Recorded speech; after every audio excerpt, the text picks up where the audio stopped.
Thinking of going into business with family or friends? Well, in this video, we present 5 tips on what you need to consider before doing so.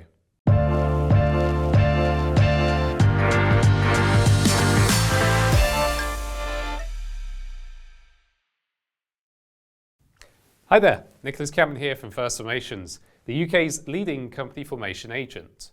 Finding a business partner whose vision, skills and personality are compatible with your own can be a monumental challenge. Trust and familiarity play important roles as well, which is one of the reasons why many people consider going into business with family or friends. This is a great idea on the surface, and it does often lead to success. Nevertheless, like all big decisions, starting a business with your nearest and dearest requires careful consideration. Whilst there is no single recipe for success, our 5 tips will give you an idea of what you need to think about and how to avoid the most common pitfalls of working with family or friends. So let's get started with our first tip. Discuss your vision and expectations.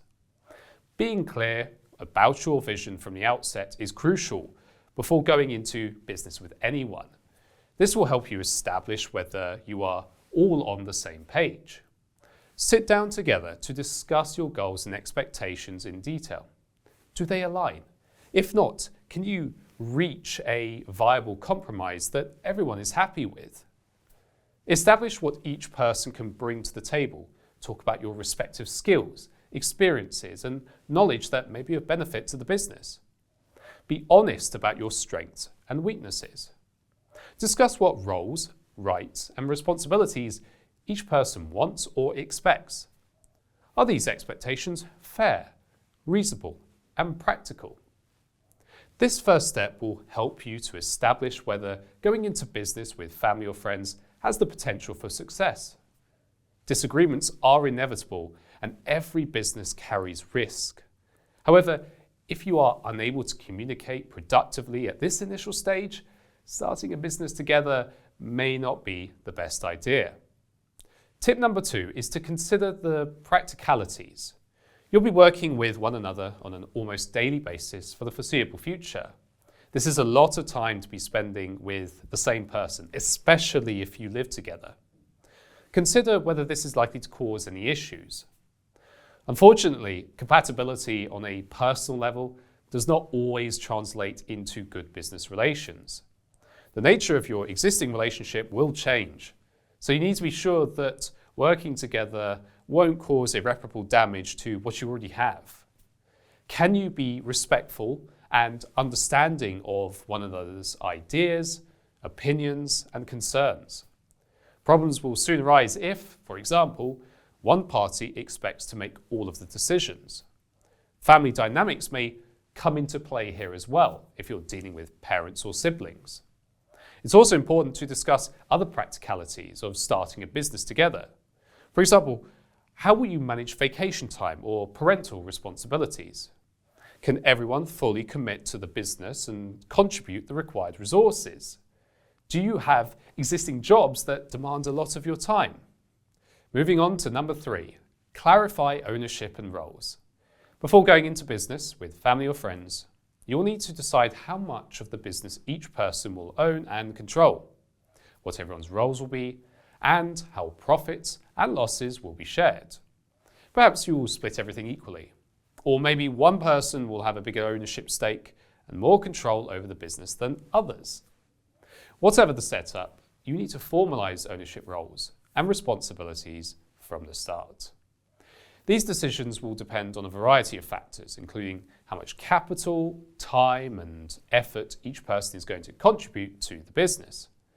Initially, you may find that each person is involved in every aspect of the business, but these blurred lines may lead to confusion and conflict further down the line. At this stage, you should also think about which legal structure you're going to use for your new business. You have a few choices, such as setting up a limited company, forming a limited liability partnership or limited partnership, or operating as a general partnership. Each of these business structures provides different features and benefits to suit a variety of circumstances. For example, A company limited by shares and an LLP both allow for equal or varied ownership splits and voting power. But the way in which profit is distributed and taxed differs greatly between the two. Spend some time researching your options before making a decision. It may be wise to seek professional advice from a solicitor, accountant, or business advisor. Our fourth tip is to set boundaries. Whilst this may seem unnecessary under the circumstances, you need to establish ground rules and professional boundaries from the get-go if you're going to stand any chance of making the business work and maintaining harmony in your personal lives.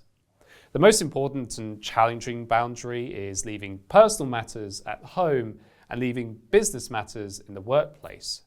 Bringing personal issues into the business and vice versa is unhealthy and unproductive. Doing so poses a serious risk to the success of the venture and the state of your relationship with one another. When setting boundaries, you need to consider relationship dynamics and each person's existing role within that relationship. For example, one spouse may deal with the financial side of the business, but this does not automatically mean that they get to control the family budget. Or perhaps you are a confident and assertive individual with leadership experience, whilst your business partner is shy or reserved and more cautious in their approach to decision making. Without rules and boundaries, you may unwittingly dismiss their ideas, opinions, and expectations in the business, which could soon give rise to tension and resentment. Family and friends naturally have fewer boundaries than regular work colleagues and business associates, so setting and adhering to boundaries will require a concerted effort. Discuss what is acceptable and unacceptable, set these rules in writing, and refer to them often to ensure everyone remains in check. Our fifth and final tip, and perhaps the most important one, is to formalize everything in writing. It is tempting to take a more casual approach when going into business with family or friends. You may think that informal chats and verbal agreements will suffice, but this is a dangerous path to tread. Don't simply discuss important business affairs in passing and assume that everybody is on board. You need to put everything in writing, even the tiniest of details. This will minimize the risk of disagreements in the future. During conversations, you can't be certain that the other person is really hearing or understanding what you're saying or trying to put across. You may not be expressing yourself clearly. They could be distracted or misinterpret your words. And we're all guilty of misremembering and forgetting certain things on occasion. Create written agreements that document the setup of the business and all decisions that you make, including how much capital each person is investing, how much of the business everyone owns, roles and responsibilities, financial liability, decision-making powers and procedures, working hours, wages and profit sharing, holiday entitlement, business rules and boundaries, dispute resolution procedures, and what happens if one party wants to leave the business. In all likelihood, these things will be set out in a variety of different documents and agreements, such as articles of association, a shareholders agreement, or partnership or LLP agreement, directors' service agreements, and employment contracts. When the business is up and running, you must also record other important decisions that you make.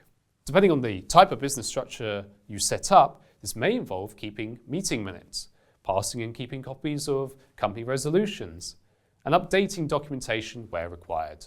For example, existing agreements and contracts. We strongly recommend seeking impartial advice from a solicitor who can help you draw up appropriate agreements and contracts that will protect everyone's interests. Having a trusted external advisor will also be invaluable if you need to make changes to the business or resolve any disputes further down the line.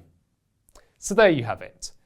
Going into business with people that you know and trust can be a major advantage, but there's no guarantee of success, and this is not a decision to be taken lightly. For some, It may be a recipe for disaster, particularly if you're unable to be honest and open, communicate effectively, or set clear boundaries.